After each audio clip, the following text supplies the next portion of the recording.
রাজ্য বাজেটে পার্শ্ব শিক্ষকদের জন্য মাসিক 1000 টাকা ভাতা বৃদ্ধির ঘোষণা হলেও তাতে সন্তুষ্ট নন তারা। পর্যাপ্ত বেতন বৃদ্ধির দাবিতে মঙ্গলবার বিকাশ ভবন অভিযান করেন পার্শ্ব শিক্ষকরা। সল্টলেকের পিএনবি মোড়ে পৌঁছতেই পুলিশের বাধার মুখে পড়ে মিছিল। দুপক্ষের মধ্যে ধস্তাধস্তি শুরু হলে পরিস্থিতি উত্তপ্ত হয়ে ওঠে। আন্দোলনকারীদের দাবি, সর্বশিক্ষা মিশনের ফাইল দ্রুত কার্যকর করা। বিকাশ ভবনের সামনে গার্ডরেল দিয়ে মিছিল আটকে দেওয়ার চেষ্টা করে পুলিশ। আন্দোলনকারীরা গার্ডরেল টপকে এগোনোর চেষ্টা করলে পুলিশের সঙ্গে সংঘর্ষ বাধে।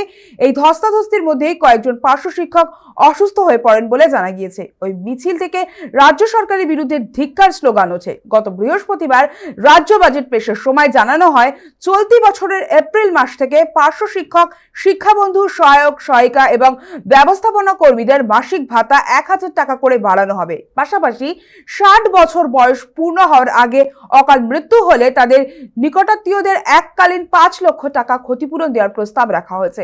এই খাতে 2026-27 অর্থবর্ষে মোট 110 কোটি টাকা বরাদ্দের কথা বলা হয়েছে। বর্তমানে প্রাথমিক স্তরের পার্শ্ব শিক্ষকদের ভাতা 10,000 টাকা থেকে বেড়ে 11,000 এবং উচ্চ প্রাথমিক স্তরে 14,000 থেকে বেড়ে 15,000 টাকা করার ঘোষণা হয়েছে।